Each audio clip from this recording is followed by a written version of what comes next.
IAS की परीक्षा में सफलता के लिए संघर्ष कर रहे मेरे dear friends and my dear family, एक बिहारी सब पे भारी परिवार में यूपीएससी सिविल सर्विस एग्जामिनेशन के honest and successful exam based preparation के लिए जो हमने मैराथन क्लास शुरू की है, उनके स्किल डेवलपमेंट पार्ट में मैं आपका वेलकम करता हूँ।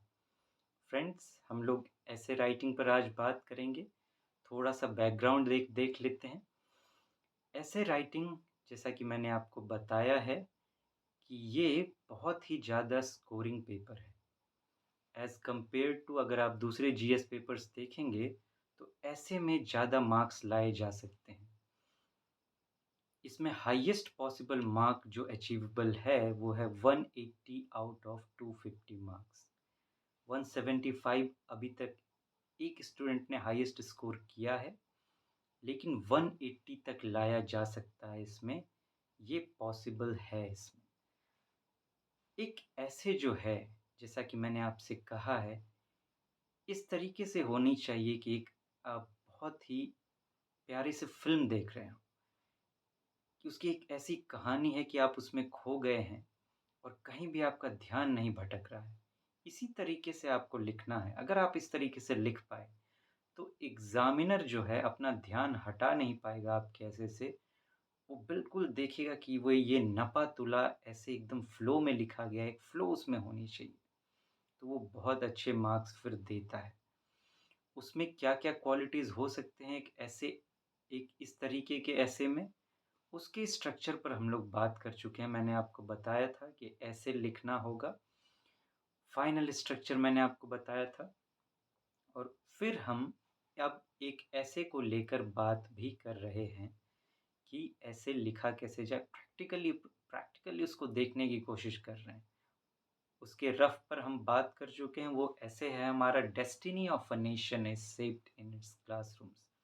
रफ़ पर हम बात कर चुके हैं बहुत डिटेल में, क्योंकि रफ़ बहुत इम्पोर्टेंट पार्ट है। उसके बिना आप लिखने की कल्पना नहीं कर सकते एग्ज़ाम हॉल में ऐसे, क्योंकि अगर आपने बिना रफ़ किए लिखा, तो वो रिदम मिस हो जाएगा, हो सकता है चीज़ें ऊपर-नीचे हो जाएँ, तो उससे क्या होगा, फ्लो गड़बड़ा जाएगा आपका। अब बॉलर को आप पहले नहीं उतार सकते क्रिकेट के मैच में, आपको बैट्समैन को ही पहले उतारना होगा, बॉलर को बाद में, नहीं तो आप समझ सकते हैं कि क्या स्थिति हो जाएगी फिर मैच की, तो गड़बड़ हो जाएगा सब कुछ। तो पहले क्या, फिर क्या, इस तरीके से रिदम ज़रूरी हो जाता है, तो रफ़ भी ज़रूरी होती है। रफ़ हम देख चुके हैं और फर्स्ट पार्ट भी देख चुके हैं कि किस तरीके से लिखा जाना चाहिए, इंट्रो पर हम बात कर चुके हैं। अब उसके नेक्स्ट स्टेज पर बात करेंगे, जैसा आपको याद होगा मैंने स्ट्रक्चर में कहा था कि डायमेंशंस पहले आप इंट्रो करें, उसके बाद अब आपको जो एसे दी गई है, उसकी एक कॉमन सी मीनिंग अंडरस्टैंड कराने की कोशिश करनी चाहिए। और उसके बाद फिर डायमेंशंस पर आना चाहिए, जिन बेस पर अब आप उस ऐसे को समझाने की कोशिश करेंगे। तो आज उस मीनिंग का पार्ट है सेकंड स्टेज का, उसके एक पार्ट पर हम बात करेंगे फ्रेंड्स। आइए देखते हैं कि आगे कैसे बढ़ना है इंट्रो के बाद। अब आपने इंट्रो दे दिया है, हमने शुरुआत की थी, आपको याद होगा कि डॉक्टर एपीजे अब्दुल कलाम जी का एक कोट लेके हमने शुरुआत की थी। और फिर इंट्रो में destiny of a nation is shaped in its classrooms, इसमें बताया था कि अब क्लासरूम क्या है, आप जाने वहाँ पे बच्चे पढ़ते हैं, टीचर पढ़ाते हैं। तो टीचर जो बच्चों को पढ़ाते हैं, अगर वो इस तरीके से पढ़ाएं अच्छे से कि वो बच्चे आगे जाके देश का सच्चा भविष्य बने, तो वही देश के लिए कुछ करेंगे, कुछ अच्छा करेंगे और वही देश की डेस्टिनी बनेगी। तो यही है इसका मतलब। इस बेस पर हमने कुछ बातें की थी कि जो पेरेंट्स हैं, वो तो सिर्फ़ जन्म देते हैं बच्चों को, लेकिन सही ज्ञान उन्हें शिक्षक से मिलती है और फिर वो उस बेस पर किस तरीके से आगे बढ़ते हैं और चीज़ें कैसे आगे बढ़ती हैं, ये हमने इंट्रो में बात की थी। अब वो मीनिंग पार्ट की बारी आ गई है, अब आपको कैसे लिखना है उसके आगे। उसके आगे आपको इस तरीके से जाना है कि before we go on to see how destiny of a nation is shaped in its classrooms, it would be useful to visualize the terms destiny of a nation and classrooms. अब आप ये कह रहे हैं कि इससे पहले कि हम लोग ये समझने की कोशिश करें कि एक नेशन का डेस्टिनी क्लासरूम में कैसे शेप होता है, बेहतर होगा या ये जान लेना यूज़फुल होगा कि हम पहले ये समझ लें कि डेस्टिनी ऑफ अ नेशन और क्लासरूम जो हैं वो हैं क्या?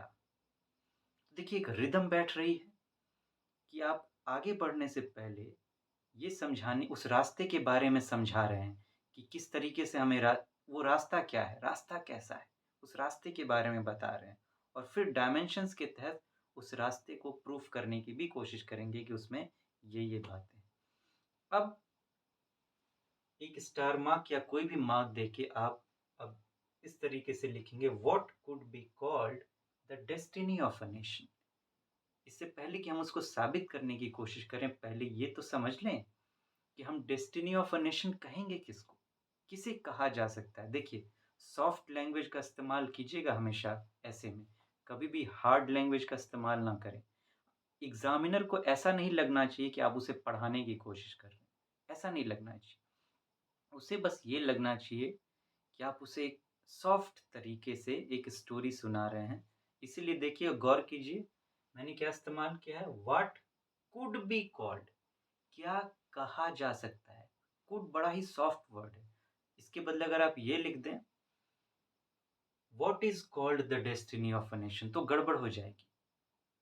फिर एग्ज़ामिनर को ये लगेगा कि आप ये कहना चाह रहे हैं कि आप ही बस जानते हैं कि डेस्टिनी ऑफ अ नेशन क्या है, दूसरा कोई नहीं जानता। इसलिए आप एकदम पुख्ता तौर पे कर रहे हैं कि what is called the destiny of a nation, कि यही है बस डेस्टिनी ऑफ अ नेशन, इसके अलावा कुछ हो ही नहीं सकता। ऐसा आप नहीं लिखिएगा कभी भी। उसको कभी भी ये फ़ील ना हो कि आप उसे सिखाने की कोशिश कर रहे हैं। इसलिए आप सॉफ्ट लैंग्वेज का इस्तेमाल करें कि what could be called the destiny of a nation. Destiny of a nation किसको कहा जा सकता है? जा सकता है, इस तरीके से। अब ज़रा देखने की कोशिश करते हैं। What would a true human desire his nation to become?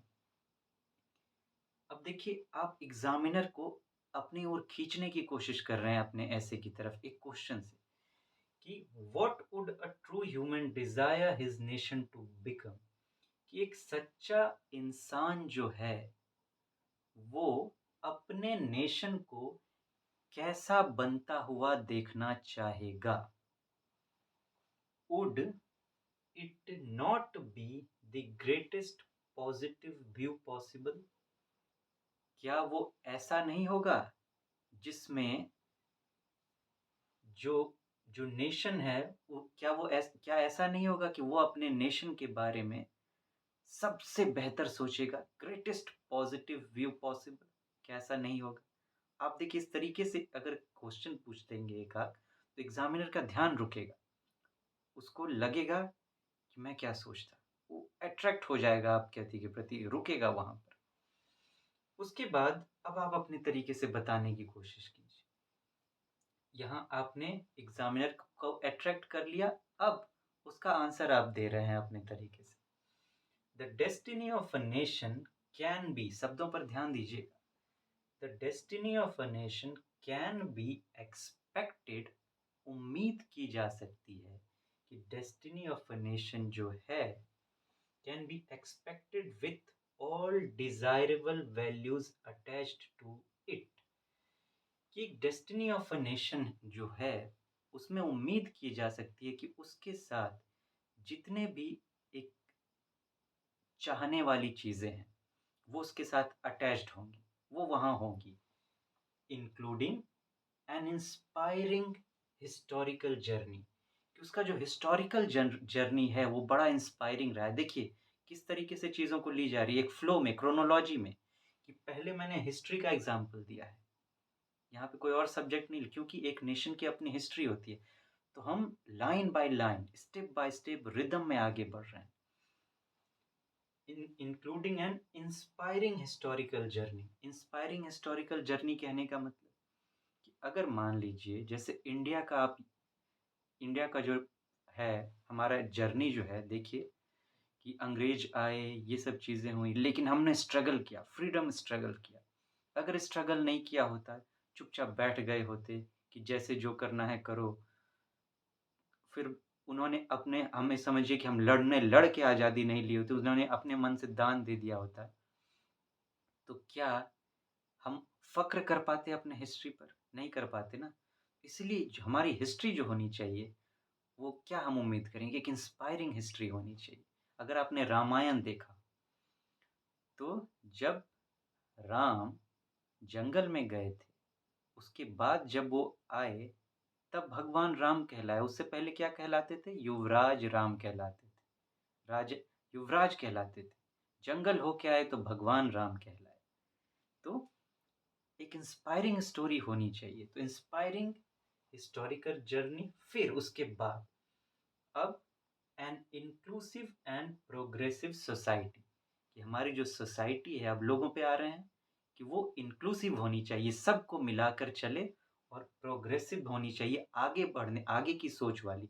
ये नहीं कि हम पुराने ख़यालात लेके अभी भी चल रहे हैं, अभी भी सती प्रथा ये सब में हम यकीन कर रहे हैं। नहीं, प्रोग्रेसिव, आगे की तरफ देख रहे हैं। बीइंग इकोनॉमिकली डेवलप्ड, जब पहले लोगों की बात की कि लोगों को मजबूत कीजिए, अब इकोनॉमी की बात कर रहे हैं देखिए। पहले पैसे की बात नहीं कर रहे हैं, पैसे की बात बाद में। पहले लोगों को वैल्यू दे रहे हैं। Being economically developed both materially and on humanity grounds, कि हमारा जो नेशन हो वो इकोनॉमिकली डेवलप्ड होना चाहिए, लेकिन सिर्फ मटेरियली नहीं, ह्यूमैनिटी के ग्राउंड्स पर भी। मतलब ये नहीं कि सिर्फ कुछ लोगों के पास पैसा हो जाए और बाकी लोग सब गरीब पड़े हुए हैं, ऐसा नहीं। ह्यूमैनिटी का भी ध्यान रखना है कि एक इक्विटेबल तो हो, ज़रा-सा वेलफेयर बेस्ड तो हो। फिर पॉलिटिकली वैल्यू ड्रिवन, पॉलिटिकली कैसा होना चाहिए कि उसमें वैल्यूज़ हो। ये नहीं कि राजतंत्र चला रहे हैं, लोगों पर शासन कर रहे हैं, ऐसा नहीं। वैल्यू ड्रिवन, जिसमें वैल्यूज़ की बात हो, कि वो लोगों के अधिकारों की वैल्यू करे और भी चीज़ों की वैल्यू करे। तो इस तरीके से कि पॉलिटिकल, हमारा जो पॉलिटिकल एटमॉस्फेयर हो वो value driven. Culturally blessed and enriched, cultural तौर पे संस्कृति हमारी जो है वो ब्लेस्ड होनी चाहिए, जो जिसमें सब खुश रहें, एक तरीके से ब्लेसिंग, कि हमारा कितनी अच्छी संस्कृति है, सब खुश रहते हैं, मिलजुल कर रहते हैं। इनरिच्ड, रिच हो, रिच कल्चर, कल्चर किसे कहेंगे? जहाँ सबको अपने अपने तरीके से जीने का अधिकार है, एक्सचेंज करने का अधिकार है, कि हम सब में शामिल हो सकते हैं, सब हम में शामिल हो सकते हैं। तो इस तरीके से कल्चरल एनरिचमेंट। और last but not the least, and environmentally sustainable, कि हमारा जो एनवायरनमेंट हो वो सस्टेनेबल होना चाहिए। ये नहीं कि अभी जो है बस उसे उसी पर ध्यान दे रहे हैं, आगे वाले जनरेशन्स के बारे में सोच ही नहीं रहे हैं। तो आप अब खुद सोच कर देखिए, मैंने इतनी बातें लिखी, आप सोच कर देखिए, क्या कोई इंसान अपने नेशन के डेस्टिनी को ऐसा नहीं सोचना चाहेगा? क्या कुछ और सोचना चाहेगा? क्या क्या उम्मीद की जा सकती है? क्या इसे एक नेशन का डेस्टिनी कहा जा सकता है कि कोई भी इंसान अपने नेशन को यहाँ पहुँचता हुआ देखना चाहेगा, जिसमें ये चीज़ें हों? और क्या हो सकती हैं? तो आप बेस्ट पॉसिबल चीज़ इस तरीके से सॉफ्ट लैंग्वेज में दिखाने की कोशिश कीजिए। तो हमने टर्म्स पर बात की, कि डेस्टिनी ऑफ अ नेशन क्या है? अब फ्रेंड्स, फिर नेक्स्ट स्टेज पर आज यहीं रुक रहे हैं हम लोग, नेक्स्ट क्लास में आगे बढ़ेंगे। फिर एक टर्म हमारा बच गया है क्लासरूम, इसे समझने की कोशिश करेंगे और फिर हम लोग डायमेंशंस पर आएँगे और धीरे-धीरे इस एसे को कंप्लीट करेंगे। जब पूरा बन के ये तैयार हो जाएगा, तो उसे आप एक जगह कलेक्ट करके देखें, तो फिर आप समझ पाएँगे कि वो क्या बेस्ट पॉसिबल वे है, कि अगर इस तरीके से आप खुद को ट्रेन करें, तो आप उस मार्क को अचीव कर सकते हैं जिसकी मैं बात कर रहा हूँ, और जो आपको औरों से बहुत आगे खड़ा कर सकता है। तो फ्रेंड्स, फिर मिलते हैं, तब तक आप अपना ध्यान रखें, अपने अपनों का भी ध्यान रखें और अपने डेस्टिनी को बिल्ड करने के लिए मजबूती के साथ कदम को आगे बढ़ाएँ। Thank you so much. Have a nice day.